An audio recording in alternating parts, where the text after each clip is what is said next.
Hello, hello, hello. Hey, what's up? How is everybody doing today? Oh my gosh. Oh my gosh. Dr. Williams, thank you so much for being my guest on the Fearless Yeah. Freedom with Dr. G podcast. Fearless Freedom Tribe, we have a treat for you today because guess what? Dr. Williams is about to bring it. She's got a story for you. Oh my, what a story.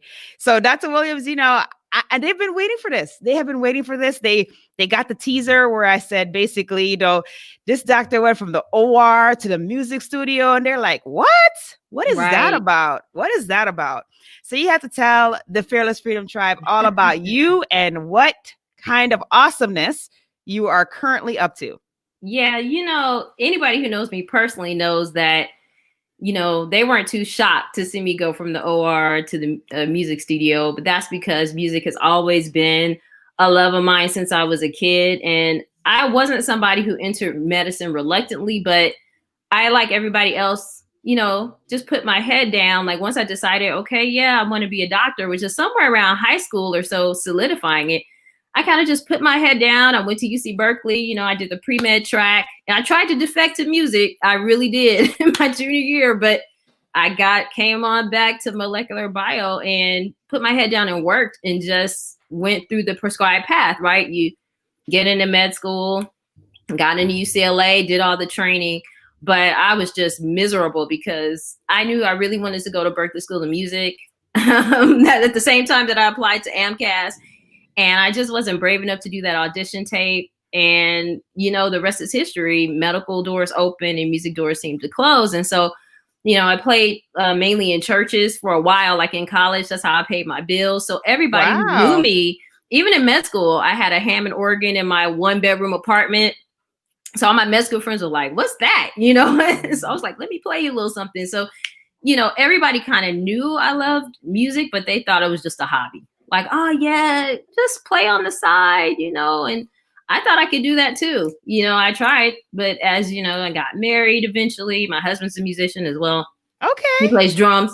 So you didn't go too far. You didn't stray too Yeah, far there. no. And as I start having kids and doing things, but I was miserable. I mean, I think I was like the most saltiest resident to ever come through UCLA Oh anesthesiology. no. Oh, was miserable because I wanted to do something else the entire time. So I made it through. I practiced everything. I did what I was supposed to do. And something about hitting that 40. Listen.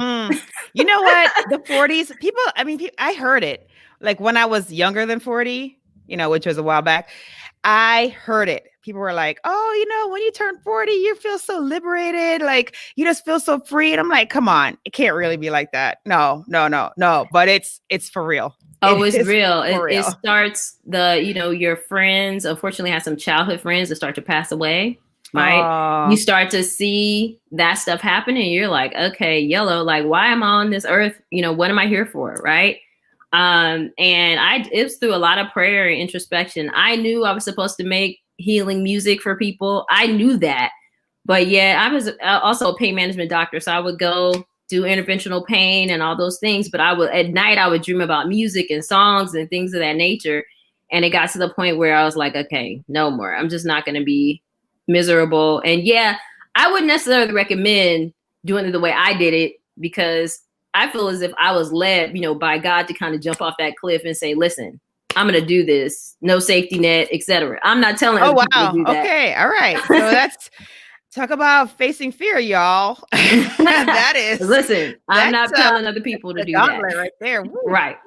Okay. Right. All right. So all right. So let's back it up because okay, you mentioned that you gave us a good backstory. So you always wanted music. Music was always playing a role in your life, but you also saw like that you were being drawn back to science, drawn back to Mm-hmm. medicine, and maybe there was some like security that was with that, Oh, yeah. perhaps, maybe you thought maybe, okay, I could pursue this, but it may not be as secure if I pursue this other channel.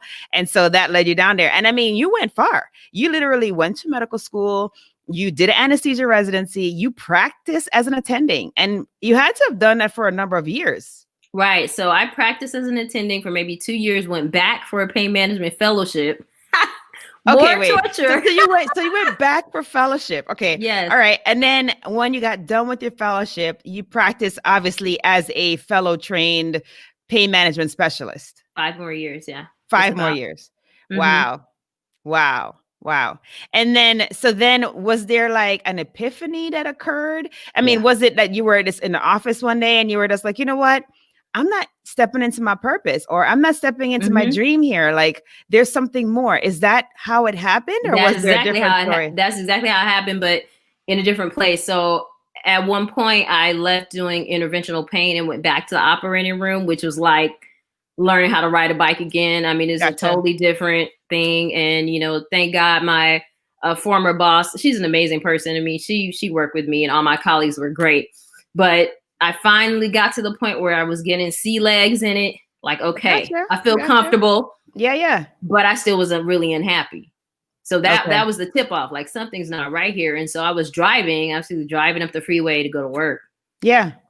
And it was like it hit me like a ton of bricks. Like, listen, I need you to, I heard the person like, I need you to spend time on making music. You need to take a month off. And I was like, what? I'm not prepared to do that. You know what I mean? It's like, listen, you're miserable, you're happy, and you need to do this. So I went about getting this time off, and my boss was great with it.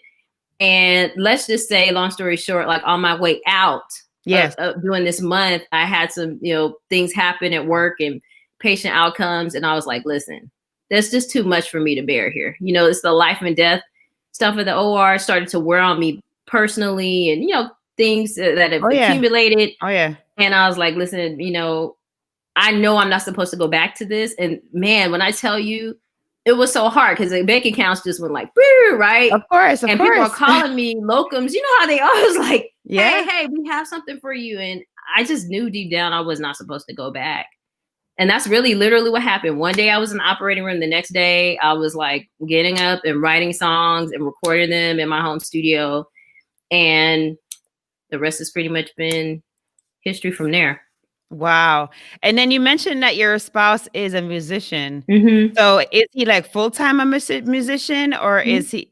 Oh, awesome. Awesome. Awesome. Awesome. So now 2 musicians in the family. Yeah. No, see, he always kind of like kept reminding me during the time, like, oh, you really play. So he would do the husbandly job of pulling me in on gigs, like Okay. when I'm post call or something. He'll be like, come play here, So he's always been supportive of both things. I mean, I single-handedly raised my older child while I was in residency. I mean, very Yes. supportive spouse. So Yeah. supportive in both ways, whatever I wanted to do. And so the tough part is like, was the rest of my family. Like my mom, my father. How could you possibly walk away from medicine? Listen, they thought I was nuts. Are I was you crazy? crazy. Are you crazy? All that. Mm-hmm. Oh yeah, so much of it. Wow. It's still, but they very much come around and kind of come through with their support, which is a blessing. No, absolutely. No, that's great. That is great. Wow. So where can people hear your music? It's on. Okay, so I have a recent release with my group. It's a collaboration. It's called JNC with Jasmine Colbert and Nina Lockhart. They're just amazing, 2 amazing artists. And the website's there. So blackbeautyproject.live is our website. And so all the singles found on all platforms like Amazon Music, Spotify, iTunes, like all the major networks is there. Awesome. Yeah. So definitely got to take a listen. A Fearless Freedom Tribe, you all have to take a listen. Check it out at blackbeautyproject.live.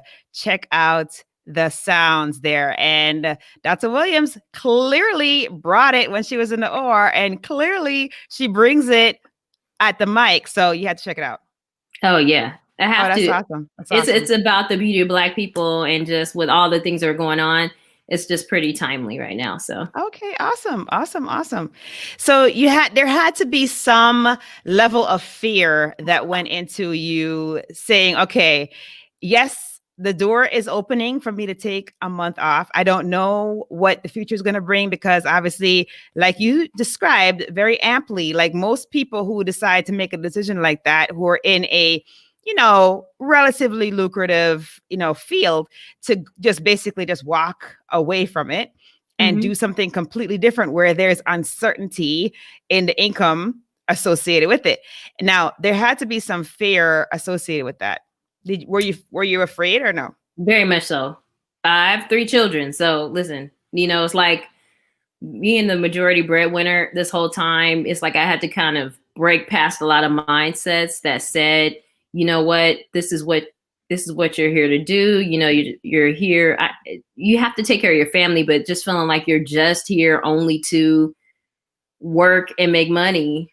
I had to kind of break past that and see that I had worth without the MD title. I had worth just because I'm Candice, right?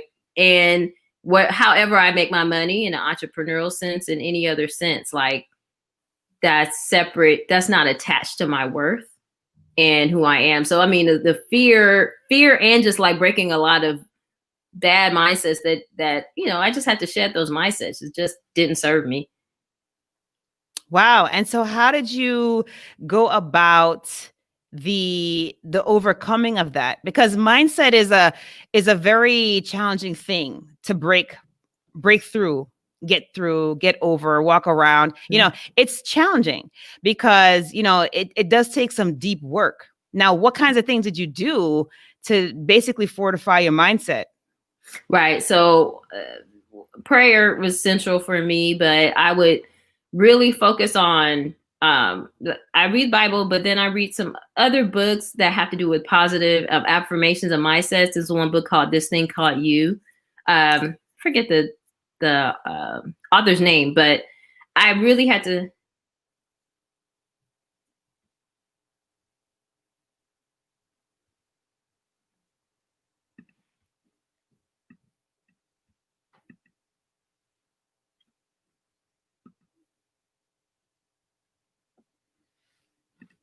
I can't hear you.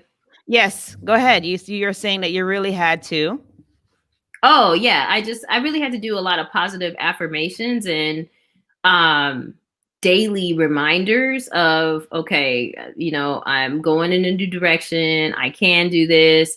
It just took a lot of that deep work, and then being willing to feel bad for a little bit, if that makes any sense, being willing to cry it out and all that, and kind of get into the root of any lack of self-esteem, any lack of confidence, those things. And those are still very much, we're all human beings. It's still very much a work in progress, but I had to be willing to face those feelings and be honest about them, to start to like shed them and say, listen, just because you feel a certain way doesn't make it true. Just because, you have these thoughts doesn't mean that they're your thoughts. You can change those thoughts, but I had to do it in a systematic way. And so it takes an everyday effort for me. Oh, and I can tell the days that I don't, reflect, and I'm off. Oh yeah. No, it's huge. It's really huge. And so in the past, we have talked about, on this show, we have talked about gratitude practice. And so, there's always going to be some element of mindset work that's going to help you through areas in your life where you might have to do something that's potentially scary, or where you might have a challenge or a course correct or a pivot or whatever it is. And particularly these days, we've been doing a whole lot of pivoting in our businesses, in our lives, in our careers, just because of the situation in the world. And so, having that basis, and the fact that you had such a nice methodical way of going about it, like you sought out the content, the positive content, to feed your brain so that your self-talk would actually end up being very positive. So, that's huge. That's huge, because it is a retrain. It's a huge retrain, because we tend to basically go directly to the negative. Oh, yeah. We tend to constantly think like, oh no, I can't, instead of saying I can. Like, I can is not usually our first thought when we see an obstacle. Usually it's, we think of all the problems surrounding it and we're like, oh my God, I can't get over this, et cetera, et cetera. But really, we can do hard things. Right. We really can. Right. And so, it's not impossible. Nothing is truly impossible. I really had to sit back and say, if I can start a 3-kilo baby for a heart transplant, if I can start that case, if I can do a sleep awake craniotomy with supervision, don't get me wrong, but and liver transplants and all those things that were stupidly hard, right? At the Yes, yes. time, then I can write a song or I can produce a song. And if I don't know what to do, then I have some friends and some resources I can call and ask some questions and figure it out. And so, I had to keep that in front of me, and then also to filter out the bad. So, a lot of times we have that negative cognitive bias that says any bad feedback that sticks first. And that's definitely a vestige from medical training. That's just how it is, right? You want to right. If you did something bad, that's like, bad resident, how dare you, right? Right. So I had to think about what were the positive things that I got. And I have some musical mentors that have been amazing and they've really been affirming. And I realized that I was ignoring the positive things and paying attention to just the negative. And so, yeah, you're right. It takes some concerted work to change that. They call it, it's not conditional training, but it's like conscious practice. Yes. Right. It really does take conscious practice, because it is literally you input the positive, you input the effect that you'd like or the content that you'd like, and then you're constantly revising. If you find that you're deviating, you're constantly like going back to an affirmation, or you're going back to whatever that text or that podcast or that recording or that meditation that will center you in the positive track again. And you also have to do some filtering, right? I mean, you have to, during the time that you're making a transformation, you literally have to put your blinders on, in a sense, because you have to make sure that you're not inputting anything that's going to be right. Nothing negative. Like you try. I made the mistake and look at something. I looked at something political yesterday. And you just can't. Why? You just can't. Why did I do this to myself? It just ruins your day. Why? I mean, I had a great day, right? And I looked at that and was like, this tomfoolery. Now, I didn't watch, debates and stuff, because I personally, I know what I can handle, what I can't. That would just send me kind of just over. But yeah, you're right. It's when you find that you've consumed something negative, it's like I almost have to like combat it with something positive. Like absolutely. Yeah, absolutely. Like there's even during this pandemic, one of the things that we tell people, because people are, I mean, if you thought people were stressed out beforehand, we've just mental health cases have just like skyrocketed. Right. I mean, we just see so many people. We normally see so many patients come into the emergency department with mental health issues to begin with. And then with this situation where now they're not able to go to their groups and they're not able to see their practitioners or to see their counselors or to see their therapists, things are like crazy. And literally, and on top of that, there's so much like negativity. They're in their homes and they're hearing, oh my gosh, all these people are dying from this particular problem, or, like all the stuff, all that stuff. And they're not really filtering what they're inputting. They don't have that skill set. And so it just explodes. It really does. And so it's so important for us to be not only mindful of the fact that, I'm just looking at the comments. Thank you, Jasmine. She says, so oh my much. gosh, I'm listening to Black Beauty. Sounds incredible. Oh, that's so awesome. Thank you for that. Thank you for that. And it's just amazing that we have to not only be mindful of what we put in on the positive side to help to fortify us and really help us to be strong when we are faced with those fearful moments or those scary things that we have to do, but we have to make sure that we limit the amount of negative that comes in. So maybe I haven't watched the news in forever. Okay. I just haven't. I choose not to watch the news. I get my news updates from LinkedIn. I know that sounds weird, but that's where I get my, because it's the news that I care about. What's happening in business, what's happening in healthcare. Like these are the things that I truly care about. And so, I get my updates from there, but I don't watch the news, because what I found is when I watch the news, after watching it, I'm just so on edge. Like you just feel so like tense, because there isn't a preponderance of positivity that is expressed on the news. It's always who has been hurt, who has done something malicious to somebody else. Like it's never, hey, that high school kid that, was homeless last year, like he was able to, work his way through high school, finish, and he got a scholarship to college. Like you don't hear that. You don't hear stuff like No. that. You don't hear uplifting stories. And so it just builds on, because what sells news stories is fear, Right. right? And So playing sensationalism, onto right? fear, exactly. And so Mm-hmm. unfortunately, that's what sells, and that's what sensationalism is. And so, if we don't have a good filter, like you said, you avoid certain things. I am with you. I avoid certain things because I have to protect my psyche. I have That's to right. protect my mindset. And you work way too hard, and it sounds like you have as well, to ensure your mindset is going to be positive and powerful and resilient and in a place that you can handle the hard things and face the fearful things and do the scary things and step into your greatness. And you can't do that if you don't have blinders and you don't filter what comes in. You just can't. I, I would just say, especially for African American people at this time, while it's very important to keep at least an eye out for what's happening, meaning like on the channel that you feel, or in the medium that you feel that you can handle it, it's very important to filter out any messages that would say that you're not loved, you're not wanted, everybody hates you, things like that, because it's contributing to poor mental health. It's like the collective burden of all the things that have happened. If you just keep taking it in, taking it in, excuse me, it becomes too much of a burden. So Absolutely. Absolutely. No, those are wise words for sure. So, Dr. Brown, thank you so much. Big up Jamaica. Bo, bo, bo, bo. I love my Jamaican people. I've been mistaken for Jamaican more than once. I'm Oh, not. have you? Is it because of your locks? Yes, girl.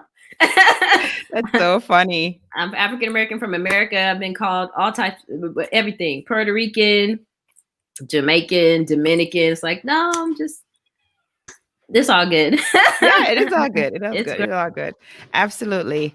Oh, yeah. And then, yes, Dr. Brown, even positive research findings can be spun to fit a fear narrative. You're Absolutely. right. Absolutely. That is so true.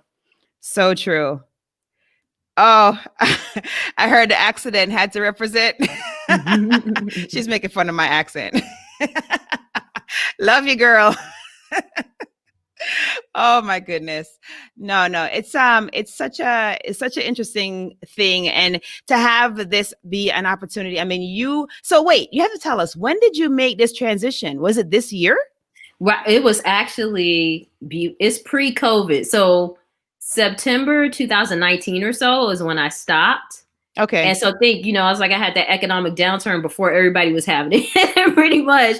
Then COVID hit, and it was like further. So it's like, wow, but in the midst of this, it's allowed me and spurred me on to grow my own businesses and do my own thing. So I'm starting up a life coaching initiative to help people through this very transition that I went through. So, I mean, out of it, it seems like a negative situation, but I'm all about making lemonade out of those lemons, right? That's Yes, it's what you have to pivoting. It's do, right? pivoting, You transforming got to yourself. pivot, Absolutely.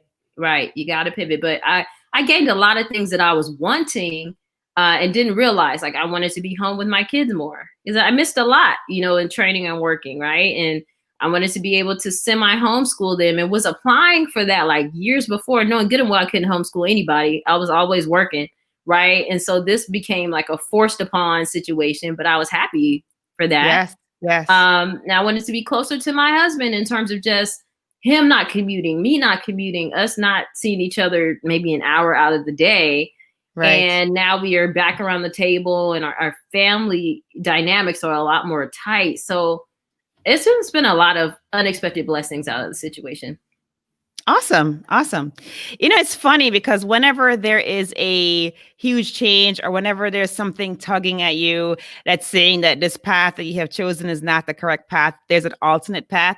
There's usually a reason, right? There's usually a Mm-hmm. reason. And at the time, it may seem difficult because he may be saying, but how can I possibly sustain when, I'm the breadwinner and we had, a Mm-hmm. certain lifestyle or whatever? And what are we going to do now? Right. Right. But then once you make that decision, so it's a matter of just making a decision. So once you make that decision, everything else just seems to fall into place in order for that to become the thing that you end up doing. Right. It doesn't mean without struggle, right? Because Right, initially, right, nothing kind of gets built. Rome didn't get built in a day, right? You don't just do it overnight.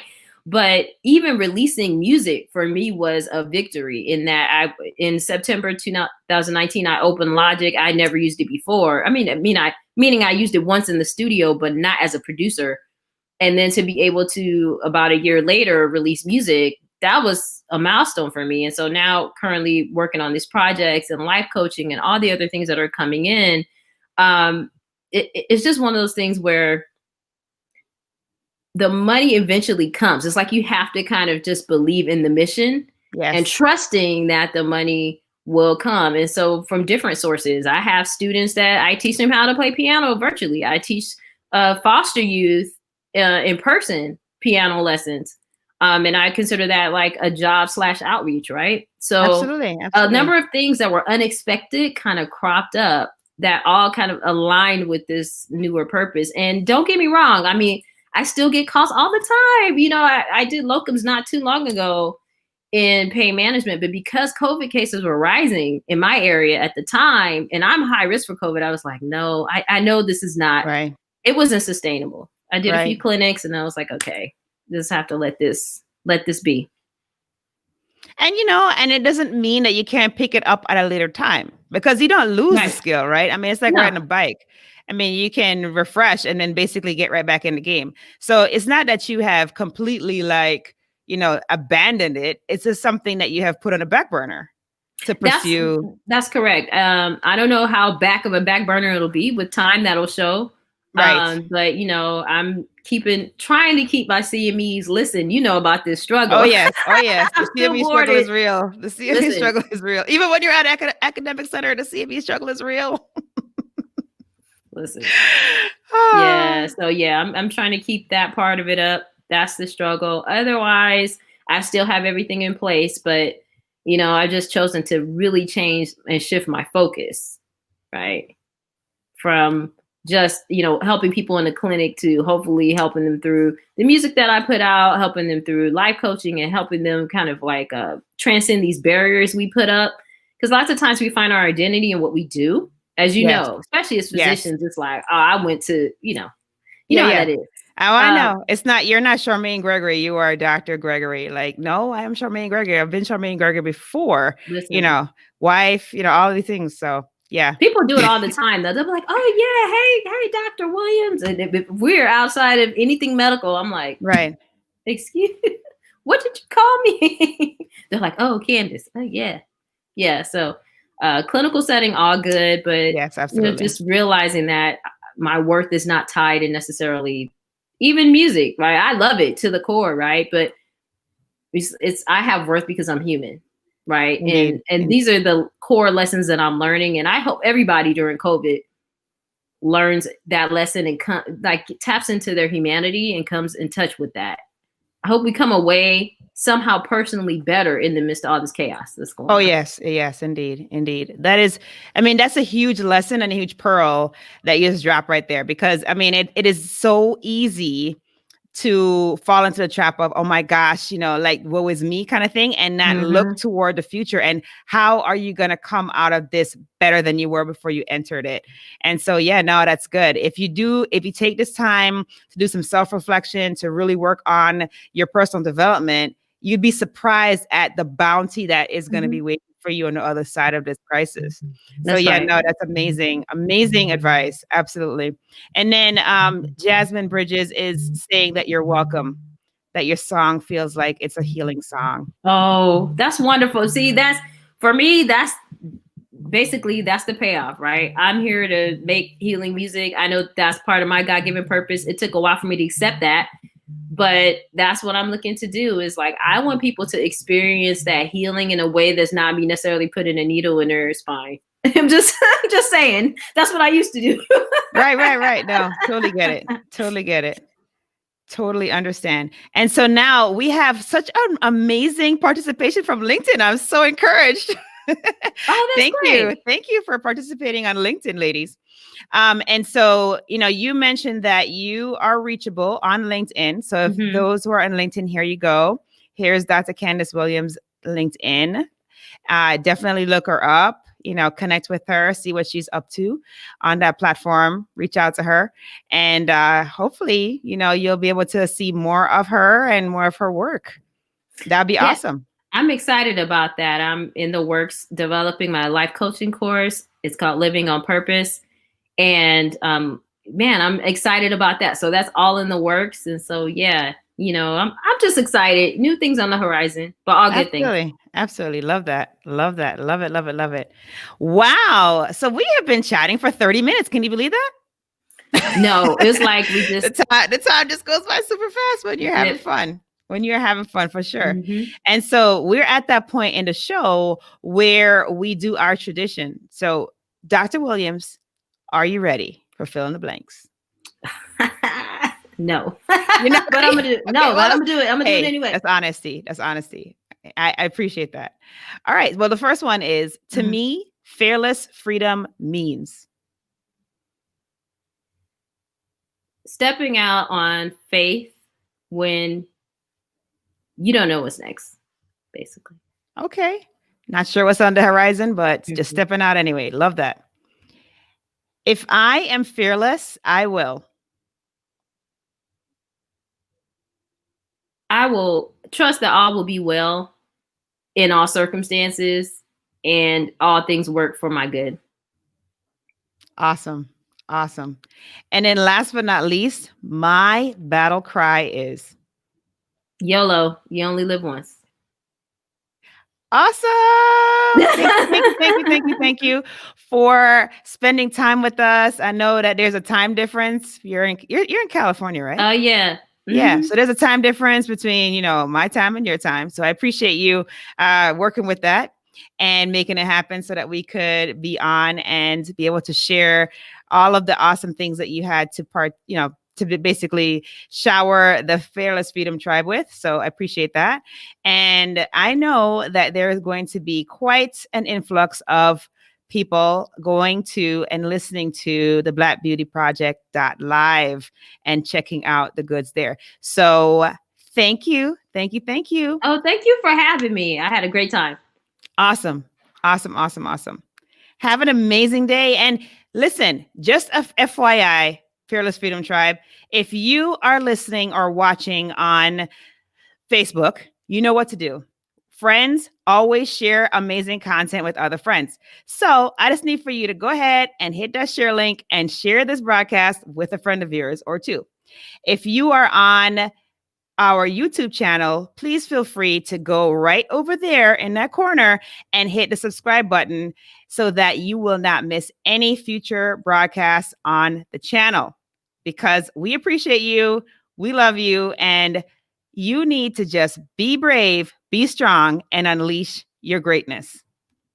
Have an amazing